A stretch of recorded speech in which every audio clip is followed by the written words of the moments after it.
Bom dia a todos, sejam bem-vindos ao nosso segundo dia de atividade da Semana Científica do Hospital de Clínicas de Porto Alegre.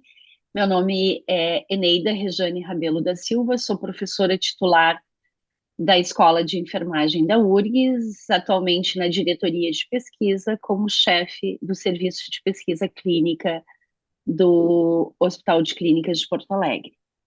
Então, sejam bem-vindos. Eu gostaria de apresentar, então, os meus colegas que estão compondo esta sessão comigo, para nós darmos início, então, a essa atividade.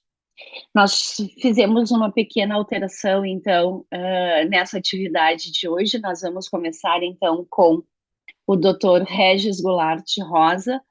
O Dr. Regis é médico especialista em medicina intensiva, pós-doutor em Ciências da Reabilitação pela Universidade Federal de Ciências da Saúde de Porto Alegre, é pesquisador do Hospital Moinhos de Vento e membro do Comitê Executivo da Rede Brasileira de Pesquisa em Terapia Intensiva.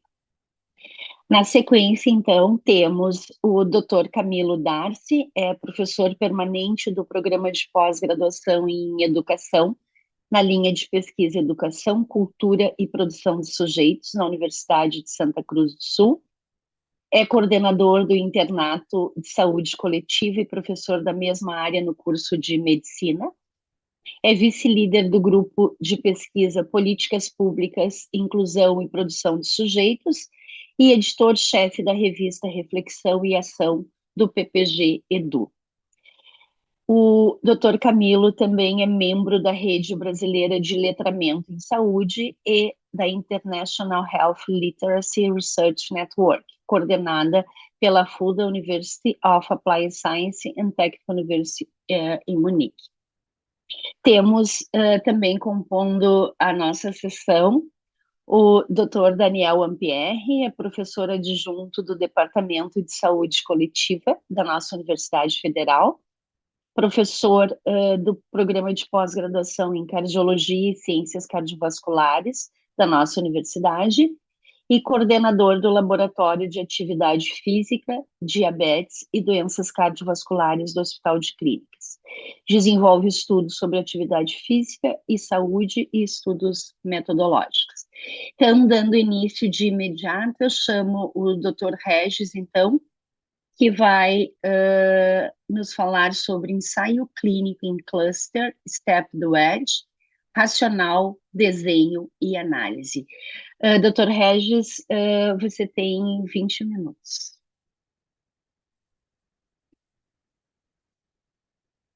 Obrigado, Eneida, pela apresentação. É um grande prazer e uma grande honra para mim estar aqui hoje nesse evento do Hospital de Clínicas de Porto Alegre, falando sobre um tópico que eu gosto muito, que é pesquisa clínica, e especificamente esse desenho de estudo que eu venho estudando um pouco mais aí nos últimos meses, que é um ensaio clínico randomizado em cluster Step-Edu-Edge. Esses são meus conflitos de interesse. Eu tenho conflitos de interesse financeiros e intelectuais especificamente por ter atuado na condução desse tipo de desenho de estudo. Então, esse é o roteiro para a apresentação. Vamos falar um pouquinho sobre quando utilizar a randomização em cluster, que precede um pouquinho esse conhecimento do ensaio clínico Step-Edu-Edge, porque ele é um tipo de ensaio clínico randomizado em cluster. Falar um pouquinho também sobre os diferentes desenhos de ensaios clínicos randomizados em cluster, as vantagens e as limitações desse desenho específico, que é o Step-Edu-Edge, e também como que a gente pode lidar com potenciais limitações aqui do desenho. Então, ensaio clínico randomizado, ele tem como sua unidade de randomização um grupo de indivíduos, que a gente chama de cluster. Aqui, ao contrário da randomização individual, nós estamos randomizando algum grupo de participantes, né? E esse grupo ele pode ser composto por uma unidade que pode ser um hospital, uma unidade de tratamento intensivo, uma unidade de tratamento ambulatorial, por exemplo. E ao invés de nós estarmos randomizando os participantes em nível individual para uma ou outra intervenção, nós estaremos randomizando os centros participantes, os clusters para uma ou outra intervenção. E dentro do cluster, todas aquelas aqueles indivíduos que o compõem receberão a intervenção assim randomizada. Qual que é o racional para a utilização de uma randomização em cluster? Geralmente nós temos três indicações que elas costumam estar associadas quando nós vamos ver os grandes exemplos de estudos em clusters na literatura. E a primeira indicação são intervenções coletivas, intervenções que a sua natureza é de ser aplicada para um conjunto de indivíduos. O segundo justificativa é o risco de contaminação, quando existe um risco muito grande de eu ter crossover entre os braços de um estudo se eu estiver utilizando uma randomização em nível individual. E nós também temos aspectos operacionais, quando faz muito mais sentido do ponto de vista prático a gente aplicar essa randomização em cluster do que a randomização em nível individual. Vou exemplificar cada um deles aqui. Vocês vão notar um pouco de viés de intensivismo, porque é a minha especialidade, então eu vou trazer alguns exemplos da minha prática. Então, intervenções que são classicamente coletivas, por exemplo, né, a tele-UTI, né, utilizar a telemedicina como uma ferramenta, né, para manejo dos pacientes criticamente enfermos, é uma intervenção que classicamente é coletiva. Nós aplicamos para uma UTI inteira, para um cluster, né, para todos os pacientes, ao invés de utilizar para pacientes selecionados. Então, é uma intervenção na qual o seu construto é de aplicação, né, para um conjunto de pessoas, né? A mesma coisa para o programa de controle de antimicrobiano, Antimicrobial Stewardship Program, que geralmente nós aplicamos para um hospital inteiro, não para indivíduos específicos dentro da instituição. E também ocorre no round multidisciplinar, dentro de uma unidade de tratamento intensivo. Nós fazemos round multidisciplinar para todos os participantes, e não para casos selecionados. Então, aqui são exemplos de intervenções cujo construto é de uma aplicação coletiva. Um grande exemplo publicado em 2017 no New England é o trial de cabeceira, né? Cabeceira 0 graus ou cabeceira elevada para os pacientes que apresentaram AVC isquêmico e fizeram trombólise após. Tinha racional para usar uma ou outra intervenção, né, de angulação da cabeceira, e são intervenções que classicamente nós aplicamos para um coletivo, é um protocolo, é algo que nós fazemos para todos os pacientes, então o construto é de aplicação coletiva dentro de uma intervenção. A segunda justificativa, ela se refere à questão do risco de contaminação, de crossover, quando eu estou utilizando uma randomização individual dentro de um centro participante do estudo, e mesmo que eu tenha randomizado o participante para um braço, existe um risco dele passar para o outro braço do estudo. E isso pode causar um impacto aqui na questão de eficiência estatística e no próprio poder do estudo. Então, aqui eu trago alguns gráficos mostrando que quanto maior é essa contaminação, maior é a ocorrência desse crossover, maior é a perda de poder aqui de um estudo clínico. Existe um número mágico ali que é de 18% de taxa de crossover, que ele é classicamente indicado aqui por metodologistas e trialistas quando vão escolher entre fazer um ensaio clínico randomizado em nível individual ou em nível de cluster. Então, quando é esperado uma taxa de crossover superior a 18%, geralmente a gente costuma indicar a escolha desse desenho em cluster. Vou dar um exemplo de uma tecnologia que vem sendo bastante estudada aí, nós temos boas publicações no New England recentemente, que é o uso da oxigenação por membrana extracorpórea. E aqui nos estudos, como é uma terapia de resgate, de salvaguarda para pacientes que estão muito graves, é muito comum ocorrer o crossover, principalmente no grupo controle, né, onde o paciente começa a evoluir mal, então isso acaba indicando, né, como uma medida salvaguarda aqui. Então é muito comum ter esse tipo de crossover aqui nesse trial, aqui 28%, e talvez uma das formas de lidar com esse risco de contaminação que prejudica toda a parte de eficiência estatística seria, né, utilizar um desenho em cluster, né? Outro exemplo aqui de aspectos logísticos aqui,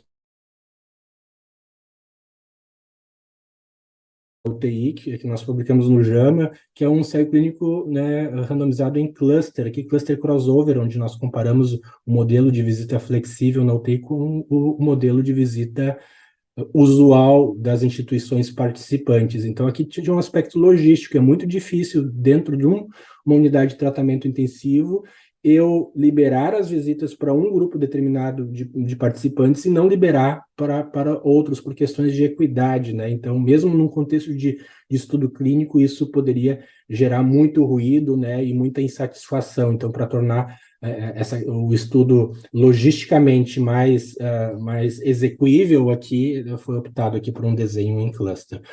Então, em relação aos tipos de desenho de cluster, nós, considerando aqui um estudo com duas intervenções, intervenção A e intervenção B, nós temos o desenho do cluster em paralelo, que é um cluster no qual um estudo em cluster no qual os centros são randomizados para receber a intervenção A ou receber a intervenção B. Esse é o desenho mais comum de ensaio clínico randomizado em cluster.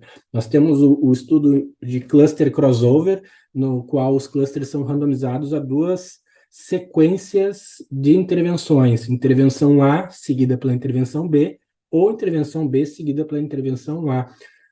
Geralmente se aplica um período de washout aqui, que é um período sem a intervenção, né, para evitar esse efeito de carregamento da primeira intervenção para a segunda intervenção. E, por último, nós temos o desenho do stepped wedge, né, no qual todos os clusters, em algum momento, vão receber a intervenção. Então, ele também pode ser entendido como um desenho de crossover unidirecional, no qual se começa com o tratamento controle ou a intervenção usual e se modifica para a intervenção sob investigação ao longo do tempo. É como se fosse um estudo antes-depois. E o que nós estamos randomizando aqui é quanto tempo cada cluster fica no antes e quanto tempo ele fica no após a implementação dessa nova intervenção. Isso tem muitos benefícios e também muitos desafios, como vou mostrar aqui adiante. Então, entrando um pouquinho mais no Stepped Wedge, imagine o seguinte, nós temos os clusters participantes, podem ser hospitais, por exemplo, e nós vamos randomizá-los a sequências de intervenções aqui. Então, um hospital que é randomizado, é sorteado para a sequência 1, vamos supor que cada duração de uma sequência dessas é de um mês, ele vai ficar um mês como controle e ele vai ficar 3 meses como intervenção. Já um hospital que ele é randomizado para a sequência número 2, ele vai ficar 2 meses como controle e ele vai ficar 2 meses como intervenção e assim por diante. Então, um estudo em cluster stepped wedge ele pode ter N sequências, né, e diversos centros. Eu posso ter apenas um centro em cada sequência ou eu posso ter mais de um centro em cada uma das sequências e isso, né, a escolha do número de sequências, o número também de centros por sequência, eles podem impactar também a eficiência do poder aqui do estudo, a eficiência estatística. Quando o centro ele muda de controle para intervenção, nós chamamos isso de ponto de crossover aqui no desenho em cluster stepped wedge. Trago aqui um exemplo que é um trial de uma intervenção de suporte familiar a familiares de pacientes criticamente enfermos, que utilizou o stepped wedge, aqui publicado num journal, né, de alto fator de impacto, aqui, que é o New England. Então, aqui, esse estudo ele tinha 5 UTIs, e cada uma dessas UTIs foi randomizada a uma sequência de intervenção. Então, na sequência 1, a UTI ela ficava 6 meses como controle, e ela ficava 30 meses, né, na intervenção. Já na sequência 2, a UTI ficava 1 ano como controle, e ela ficava 2 anos aqui como intervenção e assim por diante. Então, é um desenho que os grandes journals já estão acostumados e gostam por ser algo um pouquinho diferente. E ele tem, dentro das suas vantagens, ele tem o principal aspecto é que a gente, talvez um dos poucos desenhos que nós possamos utilizar com a randomização quando há ausência de equipoise para um grupo controle puro, ou seja, quando eu vou ter um grupo em que eu não vou administrar a intervenção. Ou seja, ele é muito bom para estudar aquelas intervenções em que eu já tenho um certo nível de evidência de benefício, mas existe ainda incertezas em relação a outros desfechos.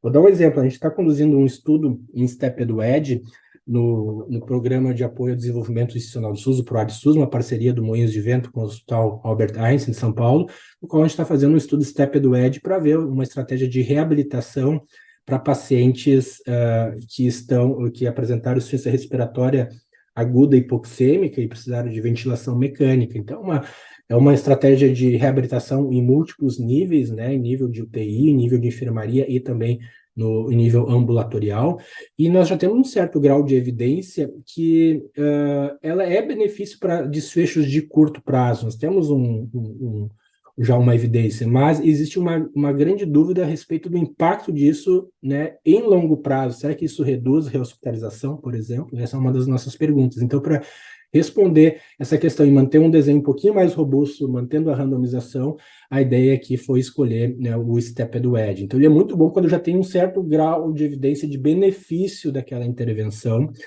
e é muito bom para aquelas intervenções do tipo Quality Improvement. Por exemplo, eu vou implementar uma política nova de saúde. Então, isso é muito comum entre os policymakers. Às vezes, o grau de evidência que vai embasar essa implementação, essa política, ele é variável, né? Nem sempre é o melhor existente, mas foi definido por política, vai se aplicar em todos os centros, vai se implementar. Então, é uma ótima forma de se estudar, de se avaliar aqui esses desfechos, quando tem uma política, especialmente nesse contexto de intervenções de quality improvement. E outro benefício que a gente tem do STEP-EDUED é que cada centro tem seu próprio controle. Isso, de alguma forma, acaba gerando, né, um poder maior aqui para mostrar diferenças, né? E em alguns casos aqui, se eu não tiver um efeito importante de sazonalidade, eu vou ter um melhor balanço aqui de covariáveis aqui ao longo do estudo. Eu vou dar alguns exemplos a seguir principalmente no que se refere a esse impacto da sazonalidade. Em relação às limitações, são muitas, né? E primeiro delas é o tamanho amostral.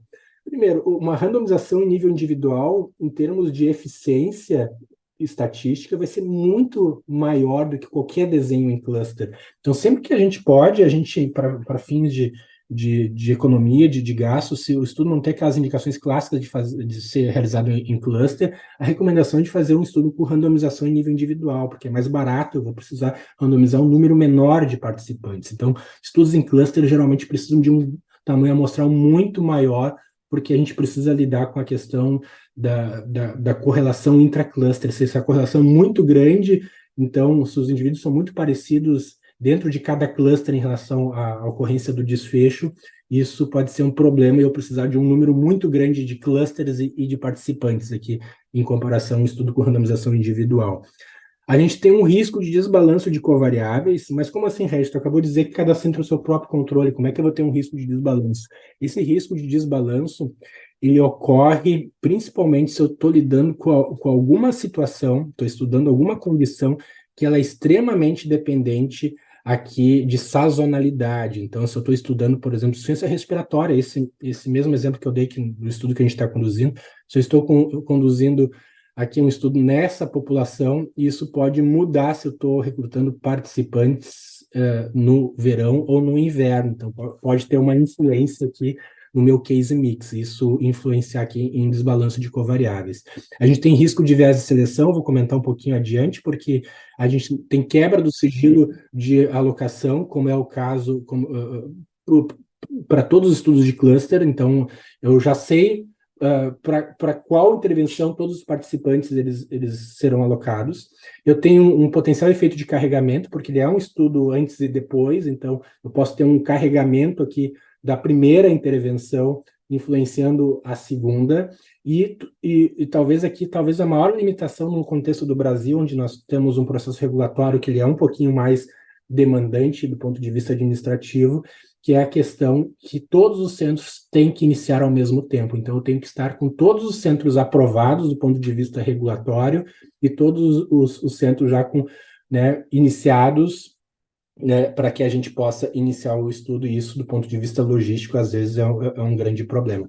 Então, prosseguindo, falando um pouquinho do coeficiente de correlação intracluster, que é o quão parecido esses pacientes dentro de cada cluster são entre si. Então, ele varia de 0 a 1. Um ICC de 1, por exemplo, significa que todos os pacientes dentro de cada cluster se comportam da mesma maneira em relação à ocorrência do desfecho. Então, aqui faria muito mais sentido pegar um participante de cada cluster, porque todos eles manifestam o desfecho da mesma forma. E o ICC de 0 seria a total, né, diferença aqui dos participantes dentro de cada cluster aqui na ocorrência do desfecho. Aqui talvez não faça nem sentido a gente utilizar esse desenho de cluster.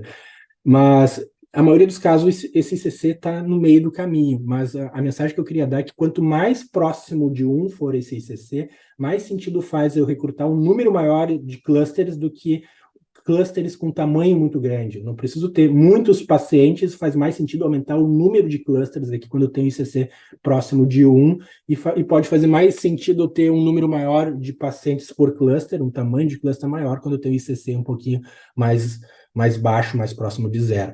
E isso é enfatizado por esse site aqui, desculpa, por essa imagem aqui que mostra que chega a um determinado ponto que não adianta aumentar muito o tamanho do cluster, porque o meu ganho em termos de poder e eficiência estatística ele vai ser limitado.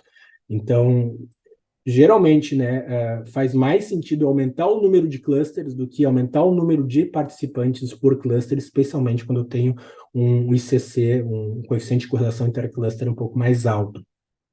E em relação aos diferentes estudos de cluster, o STEP-EDUED, ele é pior em termos de poder do que um cluster com paralelo, que é o mais comum, especialmente quando tem um ICC mais baixo, né? Mas quando eu tenho um ICC um pouquinho mais alto, o Stepped Wedge acaba sendo melhor do que a randomização paralela, porque acaba perdendo menos poder aqui, na medida em que a gente tem um ICC um pouquinho maior, tá? O risco de desbalanço entre grupos no Stepped Wedge, ele é comum quando a gente tem um reduzido número de clusters, e é o mesmo válido para uma randomização individual. Se eu tenho um número pequeno de indivíduos aqui, eu tenho um risco de desbalanço aqui importante ao acaso. E nisso no cluster também ele é muito comum, especialmente se eu tenho clusters heterogêneos e também se eu tenho um efeito de sazonalidade importante, no qual o meu case mix no antes pode ser totalmente diferente do meu case mix do depois. Esse desbalanço ele pode contribuir para reduzir o poder e a precisão do estudo e também introduzir viés, como vocês já bem sabem. E algumas estratégias para evitar esse desbalanço entre os grupos: primeiro, estratificação da randomização, de acordo com variáveis que podem estar associadas aqui com o desfecho. Prevenir a perda de segmento, né? Quanto mais a gente tem perda de segmento, mais a gente amplifica essa questão de desbalanço entre os grupos, né? Um exemplo é utilizar uma fase observacional pré-randomização, que isso pode ajudar a escolher centros aqui que são bons, que vão perder menos participantes, que vão ter uma retenção melhor. E também implementar o estudo em períodos ou, em condições, em doenças que eu vou estudar, menos propensos à sazonalidade. Olha o efeito da sazonalidade aqui, né? Imagina que eu estou estudando uma doença respiratória e eu tenho aqui uma fase controle que nos primeiros meses, que ela é predominante, e eu tenho esses primeiros meses no inverno, e depois eu tenho a segunda parte, por exemplo, numa fase mais primavera e verão, por exemplo, então, na minha intervenção. Então, se eu posso, né, selecionar case mix um pouquinho diferentes, eu tenho que saber lidar com isso. Em relação ao viés de seleção, como eu falei, a randomização ela precede a inclusão de participantes, então eu tenho quebra do sigilo de alocação, e para prevenir aqui esse viés de seleção, se recomenda que utilizar critérios de elegibilidade extremamente objetivos, evitar subjetividade para incluir os participantes, usar uma amostragem probabilística. A gente sabe que nem sempre isso é possível, né? Ou pelo menos consecutiva aqui dentro de cada um dos clusters nos períodos de controle ou intervenção, e, obviamente, treinar pesquisadores nesses processos de triagem, não deixar dúvida em relação a quem deve entrar ou não no estudo, e também evitar perda de segmento. Perda de segmento sempre amplifica esses vieses aqui que a gente está, né, lidando, principalmente viés de seleção e de confundimento, tá? E a gente tem, em relação do efeito de carregamento, aqui um exemplo aqui que a gente tem aqui nessa segunda figura aqui, Imagine que o tratamento A é melhor que o B, a figura A mostra muito bem no estudo crossover, né, o A sempre sendo melhor do que o B, e aqui no segundo tem um efeito de carregamento importante aqui, né, do A para o B aqui, mostrando o efeito de carry over, né? Como é que a gente minimiza isso? E botar um período de washout, que a gente pode colocar, né, antes do ponto de crossover, botar um período sem intervenção ali, ou sem recrutamento de participantes, até implementar a segunda intervenção por completo aqui, isso pode minimizar. E na análise, esse aqui é o meu último slide, tá? A gente tem que sempre levar em consideração o efeito de cluster, né? Isso é bem importante, até quando a gente vai avaliar a evidência, né? A gente tem que se perguntar, será que a gente foi feito o ajuste pelo efeito de cluster? Isso é muito importante. E no caso do step do edge, se foi feito o ajuste também pelo efeito da temporalidade. Então, a gente tem que ver se na equação utilizada no teste estatístico foi feito esses dois ajustes aqui, em uns modelos comumente utilizados aqui nesse contexto do cluster step do edge, é o modelo de GL, GLM, por exemplo, né, que permitem esse ajustamento pelo efeito de cluster e também pelo efeito de tempo.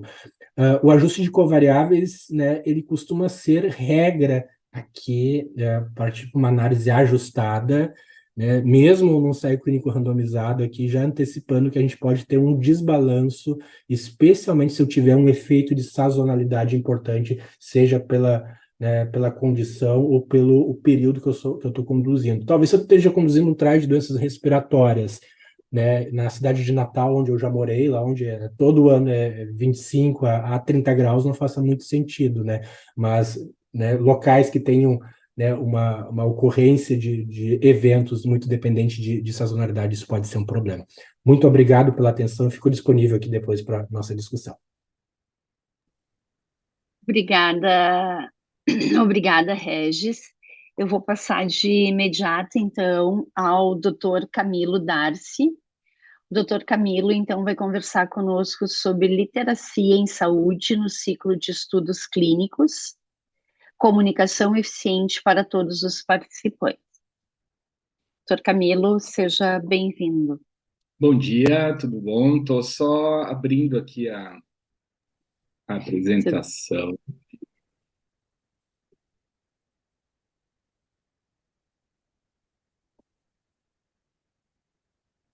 Tá, bom dia, gente.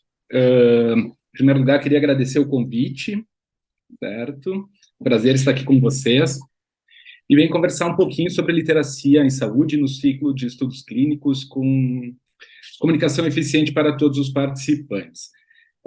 Foi um convite que me foi muito caro, no sentido de trabalhar com um dos temas que eu venho operando no viés da pesquisa, que na Universidade de Santa Cruz do Sul, em especial com algumas parcerias entre pesquisadores da USP e nós, para tratar um pouco desse conceito que, desde do lugar onde eu falo, que é educação, não, não é um conceito difícil de ser compreendido, não é um conceito complicado, mas ele é um conceito difícil de ser aplicado.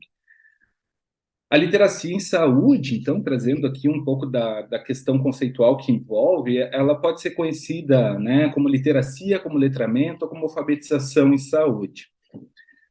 Sobre isso, é importante destacar que, atualmente, os estudos têm, né, dependendo das línguas em que são escritos, eles vão ser mais concentrados no termo letramento ou mais concentrados no termo literacia. A alfabetização não é tão usado, mas a literacia diz respeito especialmente aos estudos portugueses, que a gente pode considerar que é onde ganharam mais força a partir de 1995, né, os estudos acerca desse tema.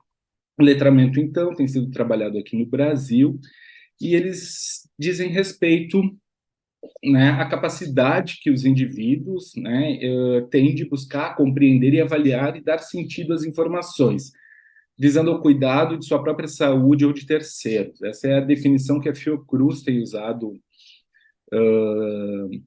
frequentemente e que, não, como eu disse, não é difícil de ser compreendido, ou seja, é a capacidade que cada um de nós, ou cada um dos pacientes com quem trabalhamos, ou cada um dos pesquisados, terá de administrar, né, tanto em nível linguístico quanto em nível cognitivo, as informações relacionadas à saúde. A OMS, por exemplo, vai trazer aqui como como base conceitual a ideia de literacia como uma área que representa o conhecimento e as competências pessoais que se acumulam por meio de atividades diárias, interações sociais e gerações. Nesse sentido, se liga um primeiro alerta no que se refere às pesquisas que fazemos e às intervenções que fazemos junto à população, que se relaciona ao fato da importância de se considerar, né, o que chamamos no campo da educação de diferenças, né, diferenças entre nós, pesquisadores ou profissionais do campo da saúde, e população a ser abordada. Essas diferenças vão fazer com que tenhamos que observar efetivamente os grupos com quem trabalhamos e também, em nível individual, as capacidades de compreensão que cada um dos indivíduos possui acerca dos assuntos abordados ou das pesquisas propostas. Complementarmente, a Organização Mundial da Saúde vai dizer que é o conhecimento e as competências pessoais que são mediadas por estruturas organizacionais e recursos que permitem com que as pessoas acessem, compreendam, avaliem e usem informações e serviços de maneira que promovam e mantenham uma boa saúde e bem-estar para eles mesmos e para os que os cercam. Interessante pensar, e vou falar nesse momento sobre isso, que o conceito de literacia em saúde ou de letramento, como usamos no Brasil, ele se articula fortemente ao que nós entendemos no campo das políticas públicas de saúde e que orientam muitas das práticas de atenção e de pesquisa enquanto educação em saúde. Uma mudança epistemológica que se dá, né, da área daquilo que chamamos por muito tempo de educação para a saúde e que começamos a operar aproximadamente 20 anos, chamando de educação em saúde como forma de dar uma guinada na maneira como nós conseguimos compreender esses processos de acesso ou de intervenção junto à população. Nessa direção... Espera aí que eu estou tentando mudar a tela. Quando a gente pensa em questões relacionadas à literacia em saúde, a gente precisa observar que tanto os usuários do sistema de saúde, né, público ou privado, enfim, né, dos diferentes nichos, quanto sujeitos de pesquisa, os sujeitos pesquisados, eles precisam compreender algumas habilidades que se tornam fundamentais para os desfechos mais favoráveis. Então, a primeira delas é ler e entender textos. A segunda é localizar e interpretar informações contidas em documentos, comunicar-se efetivamente em temas relacionados à saúde e lidar com informações e tarefas numéricas, né, como dosagem de medicamentos, rótulos de alimentos, enfim, medidas glicêmicas, e a partir disso são feitas, né, são elaboradas medições em alguns países. No caso do Brasil, ainda não temos uma medição especificamente relacionada à literacia em saúde, que vão indicar se as populações estão tendo condições efetivamente de compreenderem, né, e de assimilarem, de processarem, de conseguirem manejar os conhecimentos relacionados à saúde. Partindo disso, vejam só, e aqui vem um elemento que para pensarmos juntos. Em estudos feitos nos Estados Unidos, vão indicar que 33% da população estadunidense vai apresentar níveis baixos ou inadequados de conhecimento, de letramento, né, ou de habilidades relacionadas à literacia em saúde. No caso da Europa, esse número fica muito parecido também, 35% da população vai se encontrar nessa faixa dos níveis baixos ou inadequados. Parece pouco, né, quando a gente pensa na possibilidade de usar o quantitativo disso, mas é um resultado bastante significativo quando a gente trabalha na perspectiva ou da pesquisa ou do tratamento em saúde, efetivamente. Isso causa impactos bastante relevantes no que se refere a direcionamento de recursos, a organização de sistemas e de serviços de saúde. Como disse, no Brasil nós não temos especificamente medições que possam dar conta atualmente de definirem, né, qual é a capacidade de entendimento de assuntos relacionados à saúde da população. Mas tem alguns dados que nos ajudam a pensar sobre isso. Quase 13 milhões de brasileiros, né, com 15 anos, não sabem ler no Brasil. Isso representa 8%. São as pessoas que são efetivamente declaradas analfabetas. Entre os alfabetizados, existe um número ali de quase 30% da população que é reconhecida como analfabeto funcional, ou seja, é capaz de ler, de decodificar, né, sílabas e frases inteiras, porém não é capaz de entender o que está sendo dito. Isso é bastante comum, né, e a gente costuma pensar que essa questão atravesse, digamos assim, populações consideradas, né, nichos da população considerados mais humildes, enfim, ou, mas também, né, atravessa a, a sujeitos que se encontram em níveis de escolarização mais altos. Então, partindo disso, vem uma primeira questão que surge como um dos elementos, né, considerados relevantes para se avaliar o nível de alfabetização ou de letramento em saúde, que seria a capacidade de ler e escrever dos sujeitos, né, dos sujeitos atendidos em serviços ou dos sujeitos que participam de pesquisas. Contudo, certamente, né, quanto menor o índice de escolaridade das pessoas, menor vai ser a capacidade de compreender autonomamente as informações relacionadas à saúde. Porém, a dificuldade de se compreender essas informações não se limita às pessoas com dificuldade de alfabetização. E essa questão é importante que seja tentada por nós, né, do campo da saúde, digamos assim, que trabalha com pesquisa e trabalha com a prática, porque costumeiramente acreditamos que os receptores das informações compreenderão aquilo que está sendo dito.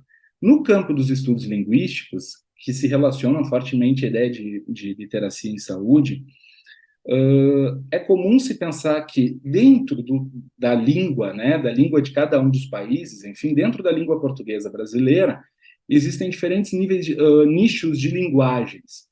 E são esses nichos que muitas vezes não são compreendidos por pessoas que podem, né, ter níveis de escolarização bastante altos. Eu fiquei pensando, né, quando eu estava organizando aqui o que eu ia conversar com vocês, em uma questão, uma frase que é bastante comum no campo da minha formação inicial, que é a geografia, que é a seguinte, né? O coeficiente de empolamento deve ser analisado antes de intervenções sobre o manto de regolito, certo? De algum modo, né, todos nós nessa tela aqui, né, temos condições de decodificar informações a partir da língua portuguesa. No entanto, desconhecemos muitos dos termos usados em nichos de linguagem que se referem a áreas específicas. Imaginem isso, então, no campo da saúde e trabalhando mais proximamente de sujeitos que têm maiores dificuldades de compreensão. E é aí que surge uma das questões que se tornam relevantes nos dias de hoje, no sentido de se mostrar o quanto que estamos deficitários, eu diria, no que se refere ao letramento em saúde, ou à literacia. Se nós observarmos os eventos dos últimos anos, nós vamos ver um aumento bastante grande da circulação de informações que são consideradas falsas, né? As chamadas fake news. É um termo que se popularizou, que bastante gente comenta. No entanto, isso se tornou um grande problema em termos de saúde pública global, a ponto de fazer parte da última declaração de promoção da saúde, né? A última declaração de saúde com a conferência feita em Genebra, como um dos elementos a serem combatidos no campo da saúde. E observando, né, por meio de algumas análises aqui no contexto do grupo de pesquisa, um dos elementos que surge é que, provavelmente, essa grande proliferação de notícias falsas, de argumentos alguns corretos, outros não, mas que se multiplicam hoje em dia em termos de sociedade brasileira, em específico, mas também em sociedade global, são impulsionados, digamos assim, pelo que a gente poderia chamar de analfabetismo em saúde. Se nós operarmos hoje com as tecnologias, com as redes sociais, com a capacidade de influencers, né, por exemplo, tomarem o lugar de pesquisadores no que se refere à divulgação científica, nós vamos observar que a divulgação científica por meio de leigos, a partir de ferramentas digitais, muitas vezes, né, na maioria das vezes, tem mais sucesso do que quando manejadas por profissionais do campo da saúde ou da educação. E isso ocorre porque a informação é simples, a informação é pobre, eu diria, e ela é rápida. Então, nesse sentido, alguns elementos, alguns atravessamentos relacionados à alfabetização em saúde vão se destacando como relevantes, que são não necessariamente aqueles relacionados à capacidade linguística das pessoas, mas outros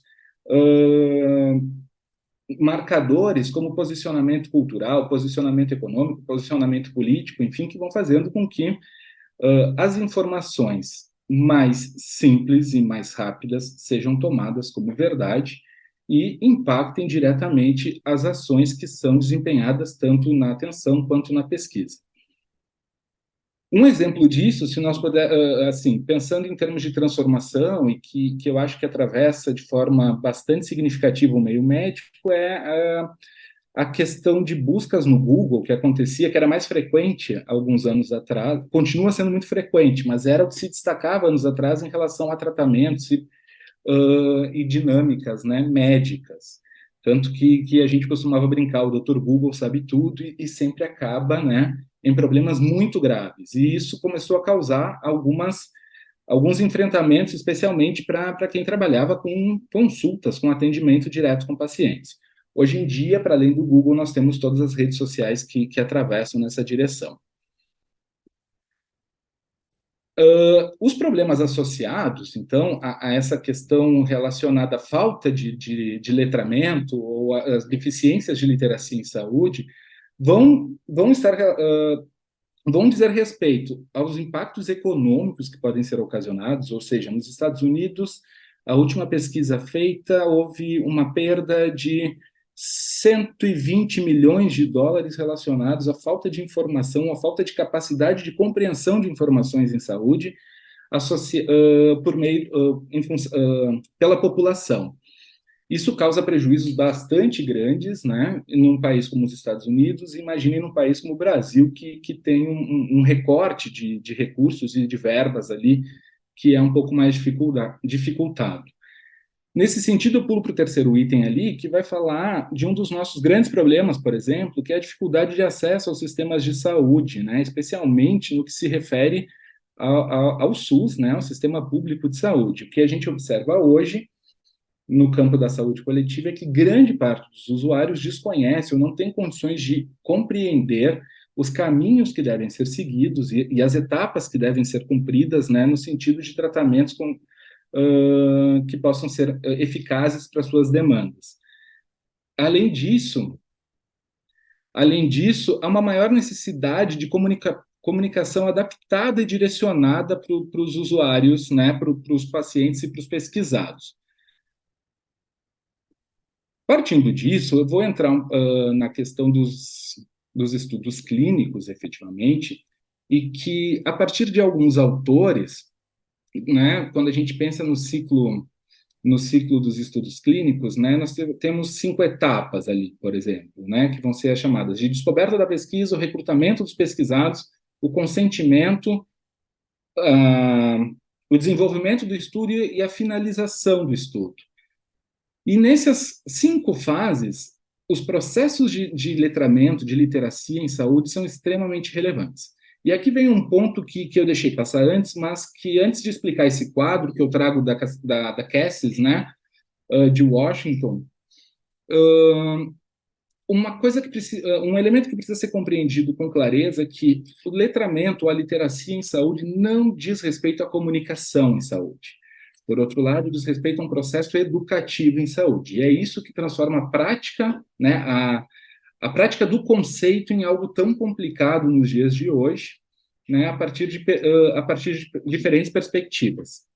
No campo da descoberta, as autoras trazem, né, os autores referem que é o ponto em que as campanhas de sensibilização e a divulgação das pesquisas precisam investir fortemente em linguagem clara, em possibilidades de ganho dos participantes em relação à pesquisa e abrir espaço para negociações, ou seja, para conversa, para escuta e para adaptações da pesquisa em relação à realidade que se vive, da realidade do grupo que se pretende pesquisar.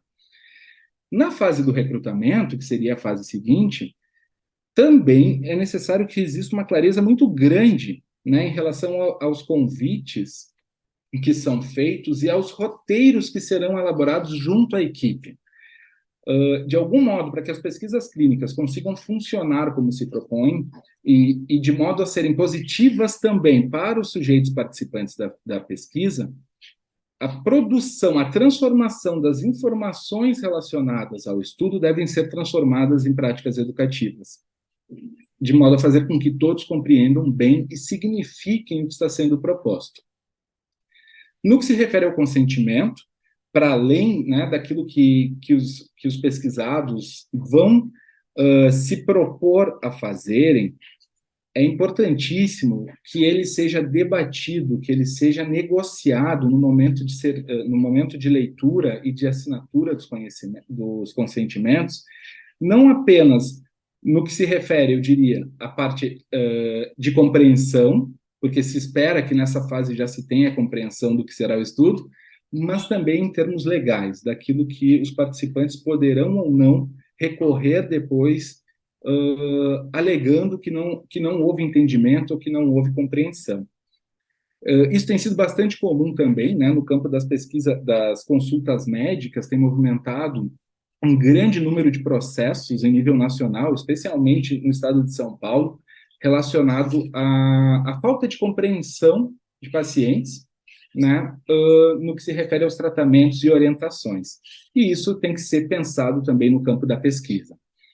Durante o estudo, né, é importantíssimo que as instruções relacionadas aos medicamentos, aos procedimentos, sejam muito bem discutidas, claramente, que sejam feitas perguntas para os pesquisados em relação aos modos como eles estão operando com os protocolos oferecidos. É importante que eles saibam, inclusive, retratar ou relatar assim, os efeitos que o estudo tem causado sobre suas condições de saúde, seus equilíbrios, né, digamos assim, em termos de corpos e de fisiologia. E tem que sempre se criar mecanismos de avaliação de satisfação dos pesquisados. Quem faz pesquisa sabe que é um processo que demanda tempo, é um processo que demanda energia, mas a lógica do letramento, né, ou da literacia, se torna extremamente eficaz. E no que se refere ao fim dos estudos, é importante que os pesquisados entendam claramente quais são os desdobramentos que podem ocorrer ao saírem do estudo, quais são os desdobramentos que podem ocorrer no caso de permanência nos tratamentos, ou ainda eles precisam ter acesso e compreensão dos resumos e resultados parciais ou finais dos estudos em que eles fazem parte. Partindo disso, eu encerro aqui dizendo apenas que um elemento relevante nesse contexto é justamente a criação de materiais que possam auxiliar na leitura de maneira simplificada das temáticas que envolvem, né, os estudos e as pesquisas, porém, também é fundamental que se passe a pensar em estratégias de intervenção pessoal, né, de grupos de discussão ou de momentos de conversa entre profissionais e pesquisados. Isso aí. Obrigada, Camilo, pela apresentação. Eu vou passar, então, o Dr. Daniel na sequência e, em seguida, nós já fizemos, então, a mesa para discussão. Dr. Daniel, então, vai falar para nós sobre pesquisa e pós-graduação, barreiras e oportunidades.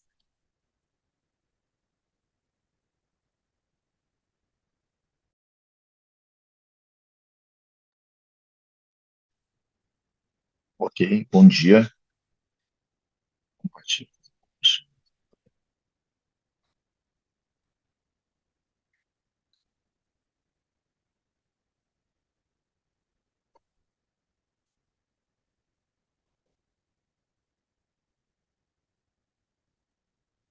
Bom dia. Para mim é uma satisfação conversar aqui com os colegas e participar mais uma vez da Semana Científica do Hospital de Clínicas. Então, gostaria de saudar a todas e todos que nos acompanham e também agradecer a oportunidade aqui à professora Neida, junto com os colegas Dr. Camilo e Dr. Regis, de conversar sobre pesquisa clínica. A minha função aqui, né, é estabelecer um pouco mais a discussão no nível de pós-graduação. Então, é, esses são os meus conflitos de interesse. Só tentar tirar aqui, vamos ver aqui essa.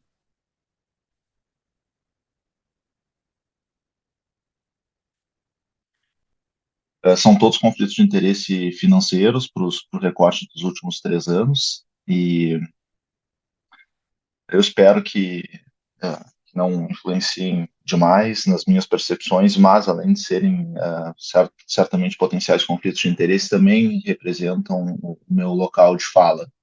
E acho que isso é muito importante quando vai se falar em pós-graduação, porque envolve uma parcela enorme para quem a gente está falando, que são estudantes, estudantes de mestrado, estudantes de doutorado, ou até fora do nível estricto sensu. Então, dimensionar o meu local de fala, eu acho que é extremamente importante em alguns pontos que eu vou citar aqui. Eu não pretendo fazer um exercício muito grande de olhar para frente. Eu finalizo a minha fala com algumas oportunidades e perspectivas bem pontuais em relação à pesquisa clínica e pós-graduação, mas tem outras pessoas super qualificadas, né, que vão falar na Semana Científica sobre perspectivas para o futuro. Mas é importante olhar para trás. Essa é uma peça do Dr. Marco Antônio Zago, que é um pesquisador muito experiente, foi reitor da USP e uma das funções que já estabeleceu, já desempenhou, foi presidente do CNPq, quando os INCTs, inclusive, foram fundados, né, naquele período entre 2007 e 2010. E eu acho que essa peça, por mais tempo que ela possa ter, é uma peça que não é curta, assim, tem alguma discussão em diferentes direções.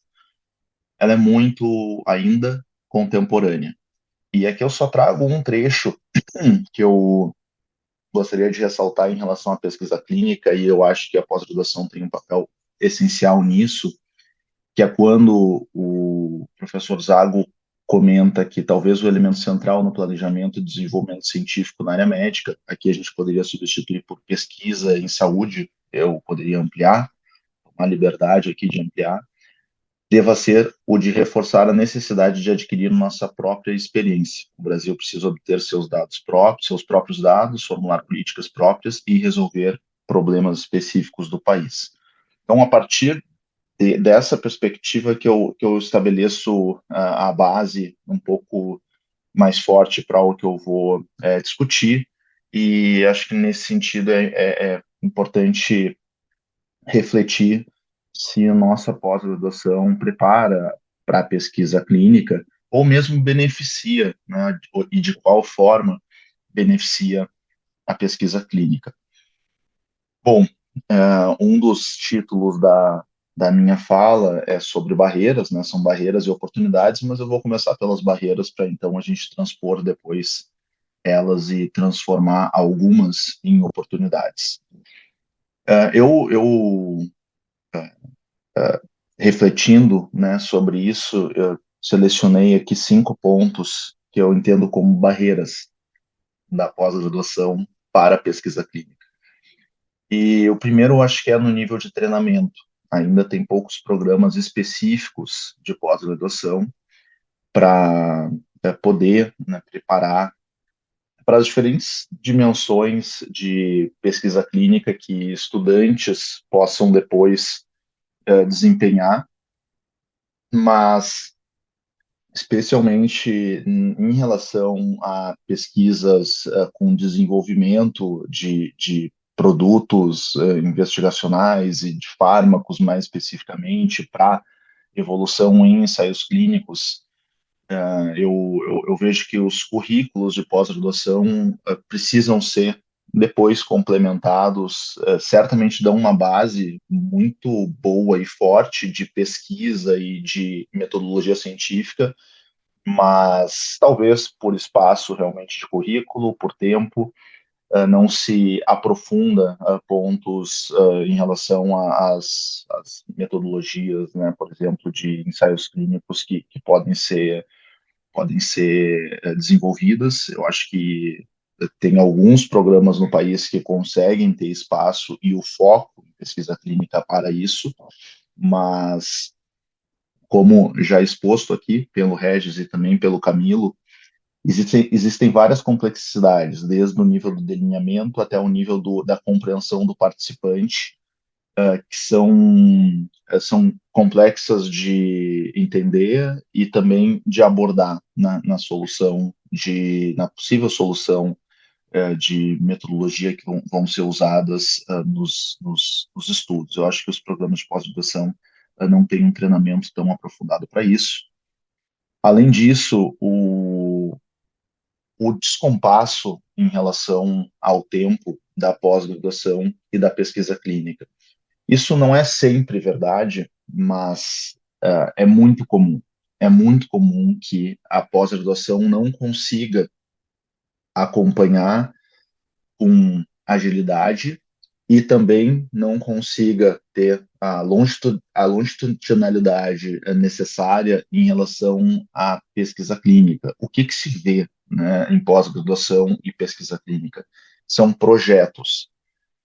Porém, pesquisa clínica, né, como numa visão mais ampliada, né, muitas vezes precisa de uma sequência, que na indústria farmacêutica muitas vezes chamam de um pipeline, né, uma sequência, um programa mais amplo que vai fazer uma exploração dentro de uma temática de diferentes frentes de pesquisa. Isso tem variação em nível metodológico, isso tem variação em nível também da possibilidade realmente de abordagem, né, uma abordagem mais biológica, uma abordagem mais ampla, mais clínica, né, mais distal, digamos assim.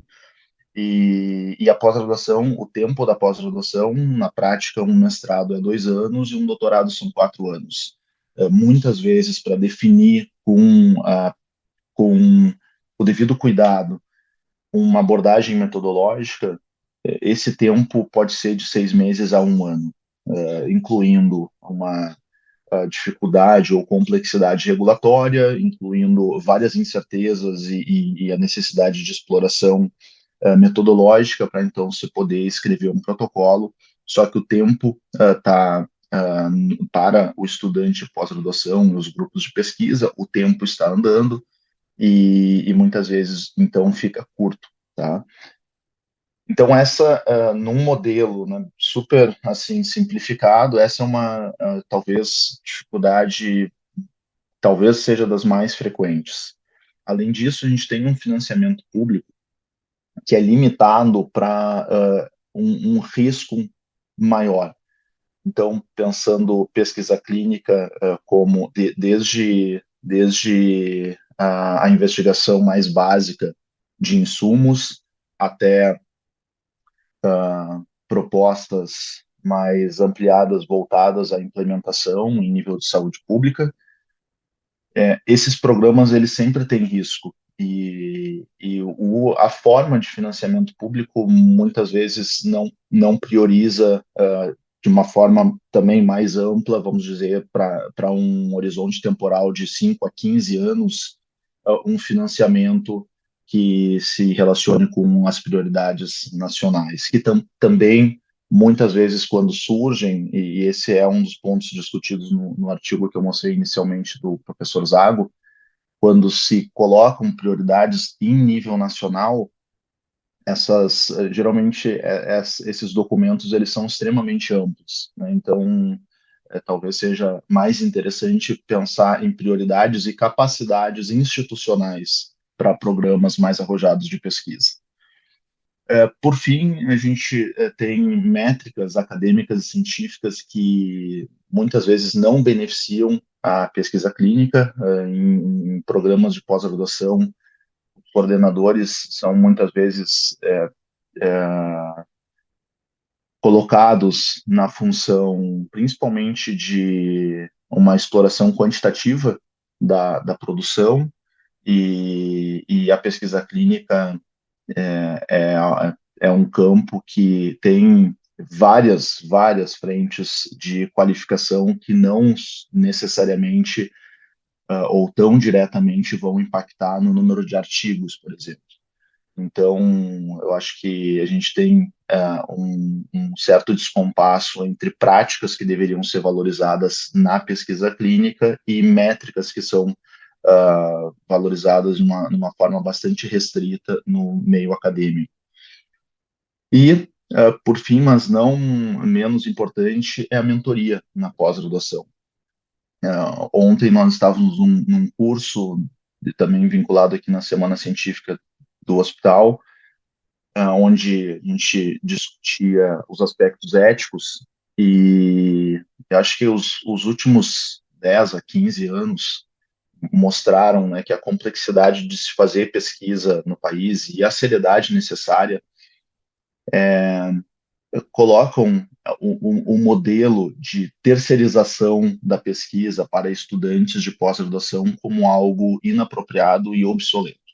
E isso é extremamente verdadeiro em pesquisa clínica. Na pesquisa clínica não tem mais espaço e geralmente vai ser fadada ao insucesso se não tiver realmente um envolvimento do corpo de coordenação e um planejamento de coordenação. Então, a mentoria é algo muito importante, claro que é importante na pós-graduação como um todo, mas em pesquisa clínica, essa necessidade de coordenação, ela é imperativa e não há como fazer uma abordagem de simplesmente delegar pesquisa para que estudantes de doutorado ou de mestrado conduzam, né? Realmente um envolvimento muito importante é necessário. Em relação ao plano de pesquisa clínica no Brasil, inclusive motivo que vocês acessem esse documento, né, os meus slides estão disponíveis para usarem como quiserem, e todos têm os links aqui, incluindo desse documento. Existe um vazio, né? Simplesmente, se a gente procurar pela palavra pós-graduação, ou ensino, ou formação, a gente vai ver que tem um vazio. O plano de ensino, de ação de pesquisa clínica no Brasil é bastante voltado para a captação de estudos de pesquisa clínica patrocinada. E esse é obviamente um dos focos de pesquisa clínica, é um dos focos de trazer inovação, de trazer recursos para o Brasil, para as instituições. Então, certamente deve fazer parte do nosso plano de pesquisa clínica, mas aqui eu trago mais como um diagnóstico, né, de um afastamento. Então, existe um afastamento entre pós-graduação e pesquisa clínica que pode ser constatado através do plano de ação. Eu acho que exatamente essa mesa que nos oportuniza discutir isso. Porém, né, tem oportunidades e tem perspectivas de formação, de educação e de treinamento, né? Alguns simples e remotos, como o projeto Pesquisa Clínica, conduzido via PROAD, pelo Hospital Moinhos de Vento, e está ali o link, né? Eu motivo vários estudantes a fazerem esse curso para poder navegar um pouco mais nos detalhes de pesquisa clínica, principalmente pesquisa clínica com testagem de medicamentos e de abordagens que tenham uma requisição regulatória mais exigente. Também tem um curso para quem já consegue acompanhar, né, os cursos em inglês, tem um curso gratuito também, do Instituto Nacional de Saúde, do NIH, nos Estados Unidos, o link também está aqui, e aqui no Hospital de Clínicas nós temos um mestrado profissional em pesquisa clínica, aqui daí em nível estricto sensu, e algo realmente mais na formação de pesquisadores, né, num âmbito de pós-graduação, porque os outros cursos, eles não, ao meu conhecimento, não tenho a memória exata, mas eles não exigem, né, um nível de pós-graduação necessariamente.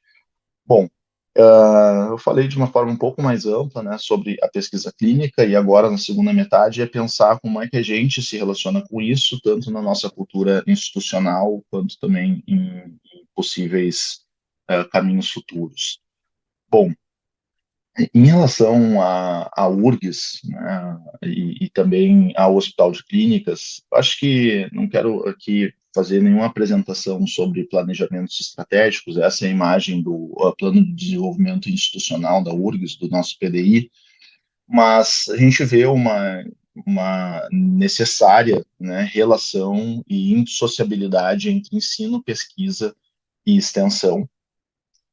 E, e eu acho que esse é um desafio, né, de que o ensino consiga acompanhar e ser balanceado. Isso é extremamente desafiador com a pesquisa clínica, que muitas vezes é mais simples a gente conduzir pesquisa de uma forma mais automatizada e operacional, deixando aspectos educacionais num segundo plano, para que o estudo não seja prejudicado, mas é necessário um balanço em relação a isso. Então, acho que principalmente para quem orienta estudantes em projetos de pesquisa clínica, isso é um ponto a ser pensado e sempre planejado. Mas além disso, tem valores aqui de responsabilidade, e não foi meu ali o grifo, né, que estão em negrito.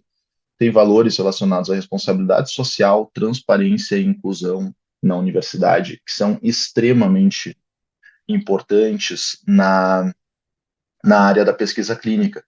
Então, isso não é uma visão individual, isso não é uma visão que se relaciona somente com a URGS ou um hospital de clínicas, mas o mundo, e inclusive a indústria farmacêutica, tem discutido como aumentar a inclusividade e conseguir representar melhor os sujeitos da sociedade de uma forma ampla e mais pragmática, real, dentro de ensaios clínicos, por exemplo. Então, acho que isso é extremamente contemporâneo, né? A gente se aproxima do final do nosso PDI da URGS, mas é algo que, simplesmente olhando imagens simples e lendo esses documentos que são básicos nas instituições, nos levam a pensar nisso.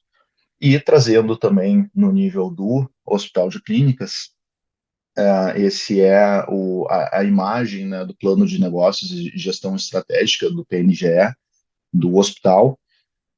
E aqui não vou também passar por por cada um desses valores, mas colocar, né, que um dos eixos relacionados ao negócio do Hospital de Clínicas é o cuidado centrado no paciente, né? E aqui a gente poderia, então, colocar o cuidado centrado no participante de pesquisa. Eu acho que isso é realmente central em pesquisa clínica. A gente sempre tem que, para cada projeto, ou mesmo para cada ação mais estratégica, né, pensar em relação a isso e ao nosso mote estratégico aqui no hospital, junto com alguns valores como a transparência e responsabilidade social, que também se repetem aqui. Então, acho que isso não podem ser, não devem ser ações pontuais, não devem ser somente ações institucionais, né? A gente tem que ter um trânsito que vai dos indivíduos para as instituições. Então, para finalizar, quais são algumas perspectivas ou possibilidades que eu enxergo? Acho que uma perspectiva, e não é muito possibilidade, eu acho que é uma realidade que cada vez mais nós vamos ser deparados, em pesquisa clínica especialmente, com o tema de envolvimento público e de participantes de pesquisa, ou dos representantes dos participantes de pesquisa nos projetos e nas instituições. Essa é uma discussão que tem sido amadurecida principalmente no Reino Unido, mas em nível regulatório e legal, inclusive, e, e também do ponto de vista de rigor metodológico e de um aspecto um pouco mais crítico. Eu gosto bastante do título que foi dado numa peça recente, que é desse artigo que está listado aqui embaixo, que é de que a gente tem que dar espaço na mesa de pesquisa. Então, essa imagem trabalha três temáticas, né, que a gente precisa de apoio e espaço nessa mesa de pesquisa, que possibilitar esse espaço também resulta em melhoria da qualidade da pesquisa e também em potencial benefício, né? E além, então, dessas três temáticas, tem subtemas, né, de como trabalhar isso. Eu acho que a nossa pesquisa clínica, ainda é muito distanciada dos participantes de pesquisa, né? Nós fazemos pesquisa para ou em participantes de pesquisa e não com participantes de pesquisa. Eu acho que isso é uma perspectiva, não vejo isso nos próximos 10 anos muito como uma possibilidade, não é um ser, e sim como. E nesse sentido, eu acho que também só para especificar um pouco mais em relação a ensaios clínicos, o que aqui nessa imagem é colocado como essas vozes da comunidade, né, construir essa aproximação real, né, não simplesmente para preencher um checklist, o que é chamado de tokenismo, mas uma aproximação real com a comunidade pode e deve ter impacto, né, tanto em nível de políticas de saúde, quanto da formulação das intervenções a serem testadas em estudos ou propostas já num nível mais amplo de implementação política, e também na customização de intervenções individuais, né? Isso tende e existem evidências que nos levam a crer que isso tende a melhorar essas intervenções, né? Isso torna as intervenções mais customizadas realmente para as necessidades de saúde da população. E a pós-graduação nisso tudo, e voltando à frase que eu destaquei do artigo que eu mostrei no início da apresentação, como é que o Brasil se coloca nisso? Como é que a pós-graduação, pesquisadores que trabalham em hospitais, em universidades, em institutos de pesquisa, geralmente com financiamento público, podem, né, capitalizar a partir disso? Acho que uma oportunidade aqui, não vejo que seja assim uma obrigatoriedade, né? Mas realmente aqui é uma oportunidade que se coloca sobre legados de dados em pesquisa clínica, o que muitas vezes pode acelerar o desenvolvimento de pesquisa clínica, que era uma das barreiras que eu coloquei no início dessa apresentação. Então, esse é só um dos exemplos de pensar de que a partir de vários estudos, e aqui a gente poderia estar pensando grupos de pesquisa, programas de pós-graduação, a gente pode buscar uma cultura mais colaborativa de integração a partir da perspectiva de dados, integrar variáveis, integrar bancos de dados, então que pudessem ter uma consistência, esses dados serem certamente preparados, né, para uma harmonização que pudesse depois ser explorado no nível de bancos integrados. Bancos de dados integrados, eu acho que essa não é uma ideia super nova, né, super inovadora, já é algo que tem sido trabalhado em múltiplas frentes, é algo que certamente também tem um interesse externo colocando da indústria, né, que não é necessariamente uma parte de dentro da pós-graduação,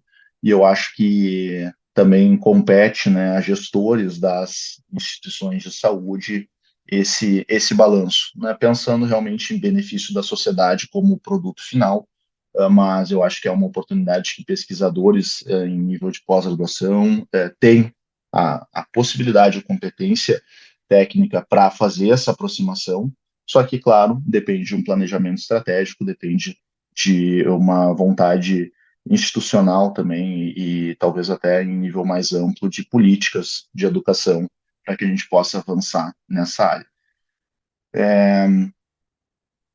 Para finalizar, eu acho que muito do que eu falei aqui também se relaciona com postura das pessoas que estão na pós-graduação, e aqui eu coloco principalmente, né, dos que conduzem, né, os grupos de pesquisa, as professoras, os professores, orientadores, e eu acho que quanto mais a gente pensar, né, numa abordagem aberta e colaborativa dentro da pós-graduação, que não deve ser uma área necessariamente competitiva como é a área comercial das indústrias farmacêuticas, por exemplo, é mais chance de sucesso e benefício para a sociedade nós teremos.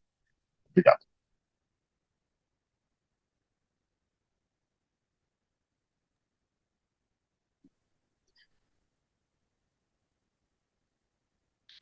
Obrigada, Daniel. Gostaria de chamar, então, os colegas para a nossa sala. E nós temos, então, um sistema de que, à medida que as perguntas vão surgindo, eles vão me passando e eu faço para vocês. Então, até o momento, assim, os comentários e agradecimentos com relação à fala de todos e a sequência com que nós planejamos, então, essa sessão.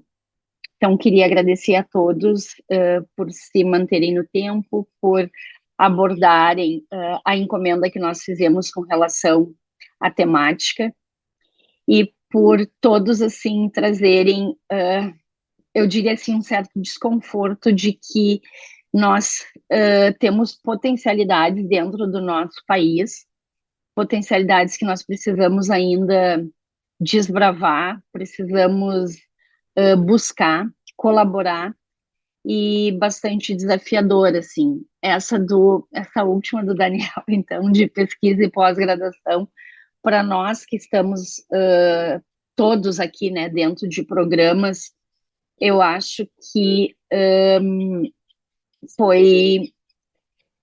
nos deixou, assim, bastante reflexivos, né? Enfim, então eu gostaria, assim, enquanto talvez a nossa audiência esteja se preparando para fazer as perguntas, eu gostaria de começar com uma dúvida em relação ao tipo de randomização que o Dr. Regis colocou no início, que como é um tema que a gente tem, assim, neste último ano se debruçado, tentando entender e buscar o racional para propor esse tipo de randomização, que eu acho que o Regis deixou bem claro isso. Eu tenho uma dúvida quando nós escolhemos, então, o Step do Edge, se, por exemplo, nós temos, então, que é um desafio, né, termos todos os centros aprovados ao mesmo tempo, porque todos têm que estar preparados para a intervenção. Então, pelas figuras ali esquemático e que a gente tem estudado, todos são controles, então é recomendado que naquela parte mais inicial tu faça uma parte observacional, talvez, então todos os clusters são controles, e a minha dúvida, são uma dúvida, de que quando então se faz a randomização, digamos que eu tenha 5 clusters, todos os 5 clusters já sabem o momento que eles serão a intervenção, ou todos são controles, eu faço a primeira randomização, centro tal, recebe a intervenção, quando termina a intervenção daquele centro, eu faço novamente a randomização, ou todos no início já sabem em que momento eles terão a randomização. Uma vez recebida a intervenção, ele fica até o final com a randomização. Então, eu vou ter centros que vão sofrer a randomização mais tempo, assim como centros que vão ser controles por mais tempo. É isso mesmo, Regis? Neida, a leitura está correta, é dessa forma mesmo. E isso gera algumas implicações, né? Primeiro, assim, isso é variável, né? Tem alguns estudos em que, em que se mantém os centros como controle e, e se cega, pelo menos, o momento em que se vai iniciar, né? Se cega quanto a essa informação, quanto ao braço de alocação, até o momento em que se vai iniciar a intervenção. Só que isso também traz problemas do ponto de vista logístico, porque às vezes o centro ele tem que estar preparado para o momento que ele vai receber a intervenção. Depende da intervenção. E como geralmente estudo Stepped Wedge é aplicado para esses estudos de quality improvement, que são intervenções complexas, né? Então merece os centros às vezes preferem estar um pouquinho mais preparados para estarem aptos para uma implementação, né? Então, o que acontece na maior parte das vezes é que os centros já sabem qual que é a sua sequência de intervenções, quanto tempo ele vai ficar em controle e quanto tempo ele vai ficar em intervenção.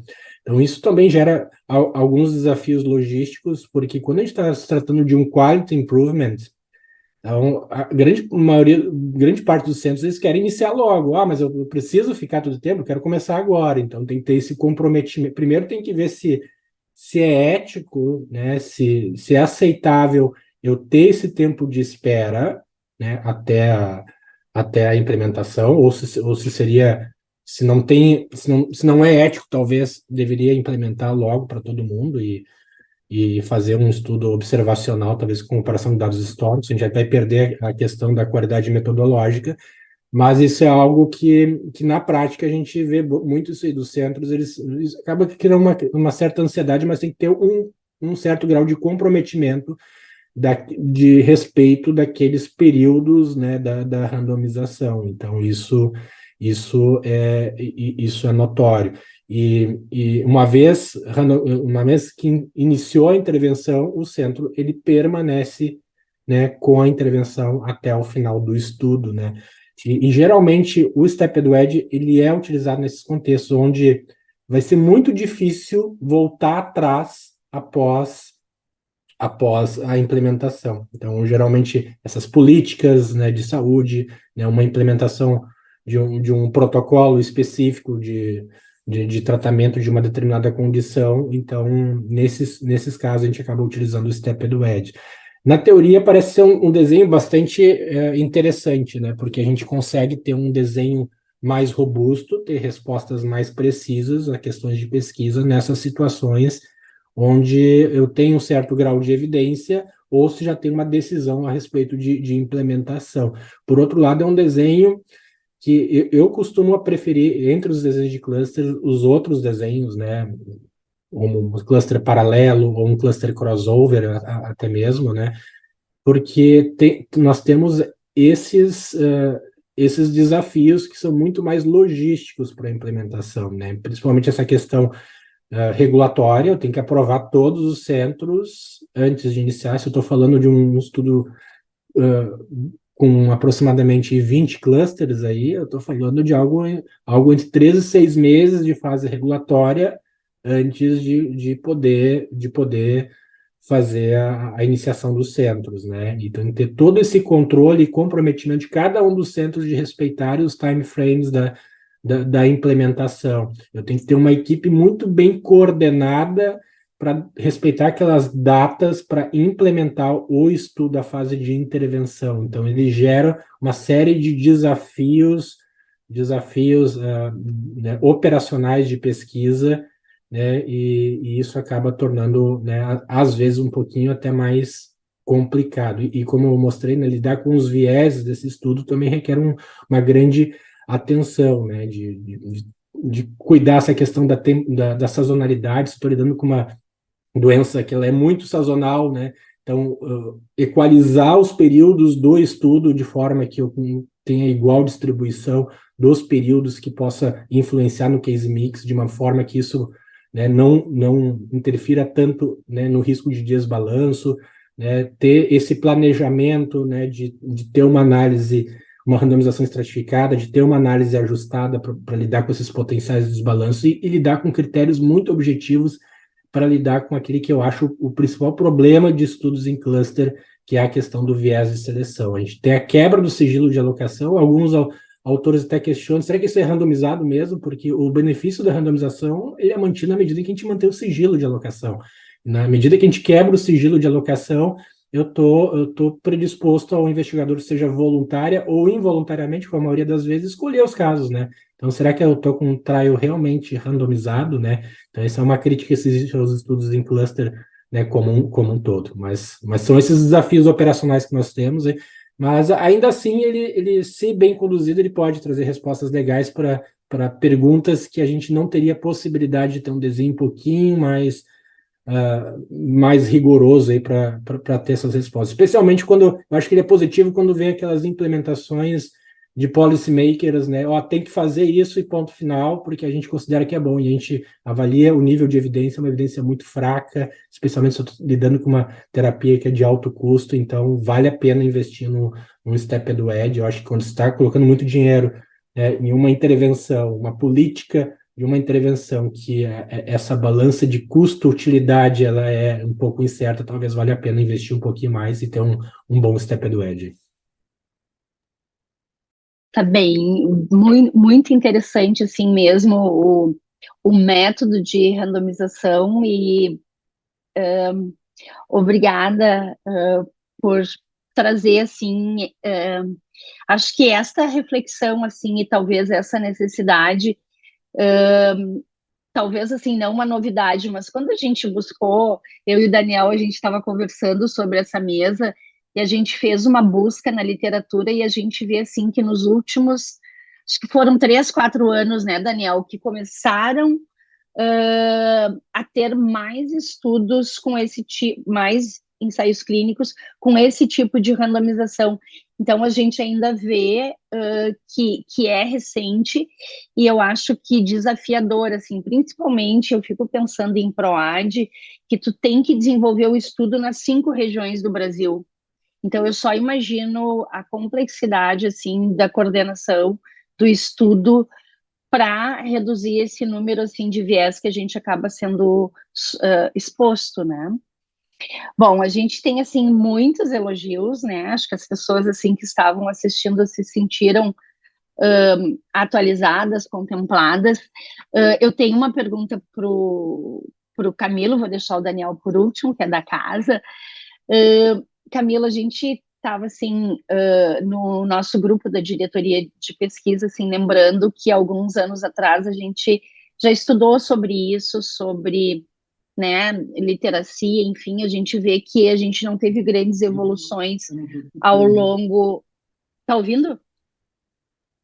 Ao longo assim, das décadas, né, falando. Por exemplo, nós no hospital temos inúmeros projetos, tanto acadêmicos, mas assim projetos de indústria, com novos medicamentos, novas terapêuticas em termos de exame, enfim. E existe algum instrumento que tu recomende, assim, alguma ferramenta que a gente poderia reduzir um pouco o viés, assim, talvez do entendimento do paciente, se for uma intervenção de comportamento, de informação, de atitude, ou do próprio segmento do tratamento em casa? Tem algum instrumento que tu recomenda?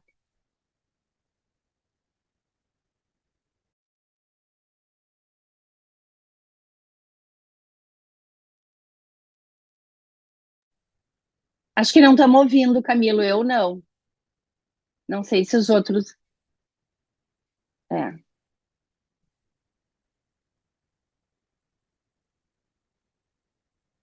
Câmbio, não, não.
Tá bom, tudo certo. Daniel, então vou fazer a pergunta para ti. Eu fiquei um pouco pensativa, assim, que eu acho que talvez seja esse desafio também da tua fala. Eu, enquanto professora de pós-graduação, nós, inclusive, do mesmo programa, atualmente, e eu consigo, assim, me ver fazer pesquisa clínica com os meus alunos, mas ao mesmo tempo, assim, sendo esmagada por todas as questões, assim, de prazo e de produção. E teve uma época, já faz bastante tempo, porque agora eu já estou um pouquinho mais experiente, que eu tinha uma preocupação com a questão da produção e número de artigos. Faz bastante tempo isso. E chega um momento assim que a gente começa a se dar conta que tu só vai conseguir ter uma publicação, né? Nós que trabalhamos com pesquisa clínica, que seja competitiva e que seja relevante e que outros vão querer ler e consumir aquele teu trabalho, né? Que isso, para mim, eu acho que é o mais importante. Tu precisa tempo. E realmente, assim, os prazos que nós temos na pós-graduação, tanto para mestrado como para doutorado, eles não vão na mesma linha daquilo que a gente gostaria. Então, e ao mesmo tempo, eu, antes de estar na pós-graduação, fiz também mais pesquisa, mas isso também faz mais tempo, era diferente. E eu acho que a gente está chegando, assim, no nível... E daí, eu sei que eu não me preocupo mais com quantidade, mas sim qualidade. Então, se eu tenho 4, 5 artigos por ano, e que foram dados consistentes e importantes, eu fico tranquila, mas ao mesmo tempo eu sei que eu tenho colegas que têm 20 artigos, 25. E como que tu enxerga isso, assim? Tu acha que a gente deve caminhar para fazer pesquisa fora da pós-graduação e encaixar o aluno em alguma parte daquele projeto, que eu acho que a gente acaba fazendo isso, mas assim, eu não consigo me vendo fazer pesquisa fora da pós-graduação, porque eu acho que é um compromisso assim que a gente tem. Ah, Inês, eu acho que é super desafiador, né? Também, e também tem essa problematização, né? O que eu trouxe aqui, eu não estou apontando o dedo, acho que é bom deixar bem claro, assim, eu não estou apontando o dedo para ninguém, né? Ou se eu estou apontando para alguém, é para mim mesmo, porque nós somos desafiados com algumas dessas questões, eu também, né? Nós somos professores da universidade, somos servidores públicos, então acho que o nosso escopo de ação ele está muito bem definido, mas tem dificuldades, né? Eu acho que uma das dificuldades mais presentes nas minhas intenções com os estudantes na pós-graduação é como é que eu consigo desenvolver um projeto que possivelmente vai se estender além de um doutorado, mas que esse projeto seja uma plataforma de aprendizado, uma plataforma de produção, porque por mais que eu não precise necessariamente assim de um quantitativo, os estudantes que vão fazer concurso, vão buscar inserção acadêmica, vão ser avaliados nessa perspectiva, infelizmente. Então, eu acho que assim, eu acho que é um desafio, porque não basta, né, eu querer simplesmente não, vamos, né, só priorizar aqui aspectos de qualidade, de transparência, mas o estudante tem que ter alguma coisa no lápis dele para logo ali ter uma perspectiva real no mercado de trabalho, na sua inserção profissional. Então, acho que esses são desafios, acho que a gente tem que, claro, né, subir essas discussões, eu acho que são discussões que estão presentes hoje em dia no Brasil, né, para repensar um pouco isso, mas eu acho que a gente deveria requalificar, né, acho que tanto o Regis quanto o Camilo mostraram, assim, aspectos que não necessariamente vão se traduzir em 5 artigos a mais, mas vão qualificar né, o processo. E eu acho que se isso pudesse ser quantificado, se isso pudesse ser melhor avaliado, a gente também teria, né, uma aproximação assim entre o benefício da pesquisa clínica e o processo de pós-graduação, que é super desafiador. Mas também agradeço a tua pergunta para deixar claro assim, que acho que são desafios que a gente tem que conversar de forma regular sobre isso para conseguir avançar em equilíbrios possíveis. Tá. Camilo, tu tens aquela pergunta sobre ferramentas, mas daí eu já vou te colocar uma outra pergunta que tu já falas junto. Tá. Eu não Antes consegui disso... escutar, Eneida. Se tu conseguir compilar as eu duas, eu te repito. agradeço. Sim, Tá sim, bom. sim. Mas antes disso, tem um comentário aqui no chat bem interessante da professora Lúcia Mariano da Rocha Sila. Ela disse assim, ó, melhor qualidade do que quantidade. Um alívio ouvir isso, sobretudo se a área na qual pesquisamos ainda é incipiente. Me refiro à realização de ensaios clínicos originais. Então, eu acho que esse alívio mesmo, assim, da gente estar muito mais preocupado com a qualidade do conhecimento que a gente está produzindo, né? Camilo, então, assim, na pesquisa clínica, que é tudo que a gente está discutindo hoje, né, nessa sessão, né, de trabalhar com pessoas, né, com seres humanos que a gente não consegue controlar tão bem como pesquisa experimental, que foi o que eu fiz no mestrado. Então, assim, se tem alguma ferramenta que possa diminuir esses vieses quando a gente faz intervenções de comportamento, de educação, de atitude, do próprio tratamento que o paciente leva para casa, né? Então, desse entendimento dele, se tem um instrumento que tu recomende para nós, assim, enquanto pesquisadores clínicos. E uma outra pergunta junto da professora Elisiane, de que a literacia em saúde seria um resultado da educação em saúde? Certo. Vou começar de trás para frente, então. Vou começar pela segunda pergunta. Eu não sei se a literacia em saúde ela pode ser entendida como um resultado da educação em saúde e elas funcionam de maneira articulada. Né? Se nós pensarmos na educação em saúde como um processo que é dialogado, que é construído por diversas partes, enfim, e aí vem um dos elementos que caracterizam essa ideia de literacia em saúde, que é deslocar do pesquisado, ou do paciente, digamos assim, a ideia de incapacidade de compreensão e se tornar corresponsável por isso, enquanto profissional. Né? Tradicionalmente, nós temos entendido que no campo da informação em saúde, as pessoas deveriam estar preparadas para compreenderem as informações, e quando elas não compreendem, é porque elas não tiveram interesse, não tiveram condições, enfim, de processarem essas informações.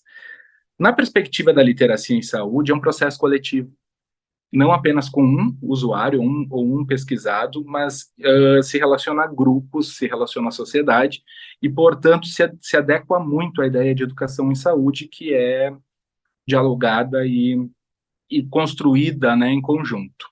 Então, sim, compreendo como um resultado da educação em saúde.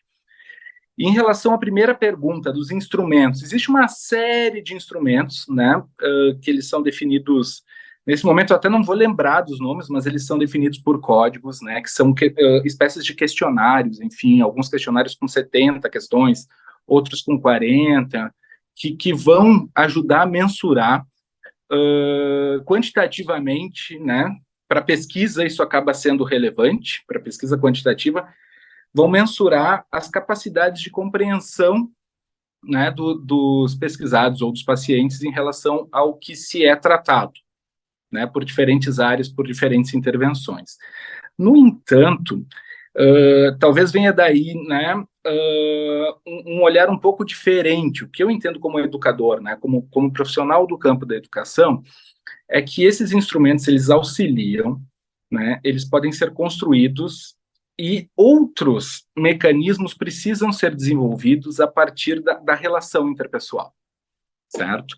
Como eu falei antes da pergunta anterior, é a partir do diálogo, da negociação e de uma certa leitura acerca do pesquisado ou do paciente, que é uma habilidade, né? Entendo isso como uma habilidade profissional e que vem se tornando cada vez mais relevante no campo da saúde, que é conseguir ir compreendendo, né, os processos de cognição, de alcance dos pesquisados.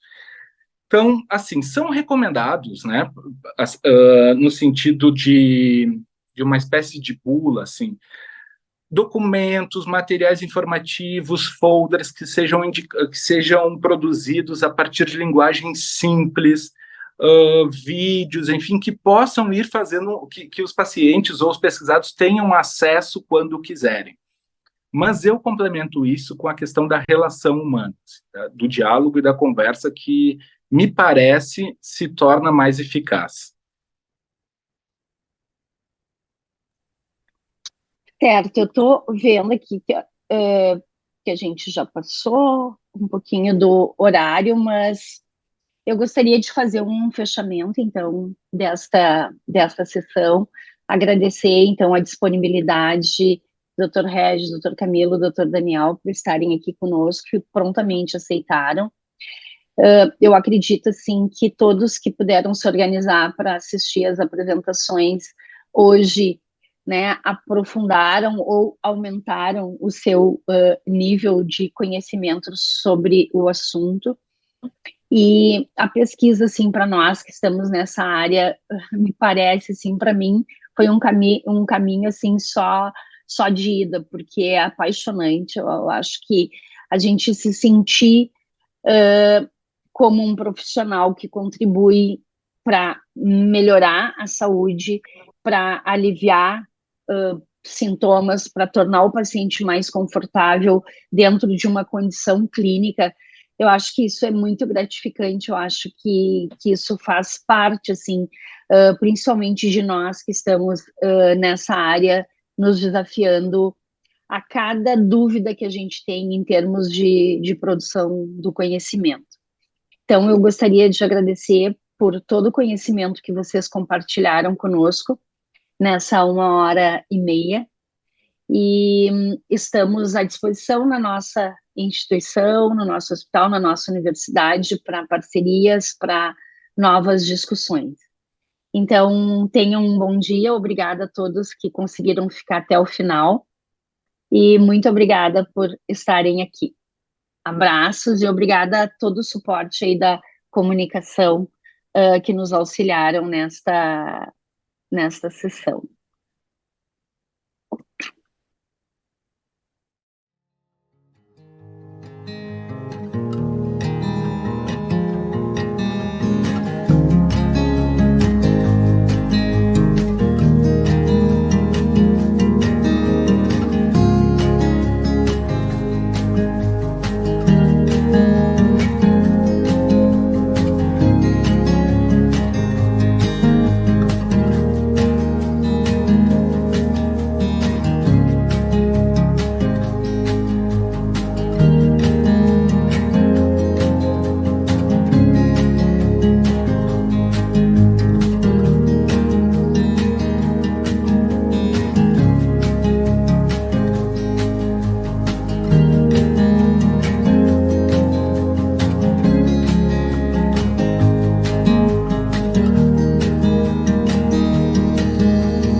Diversidade é a palavra do momento. É a palavra que marca a grande transformação do nosso tempo.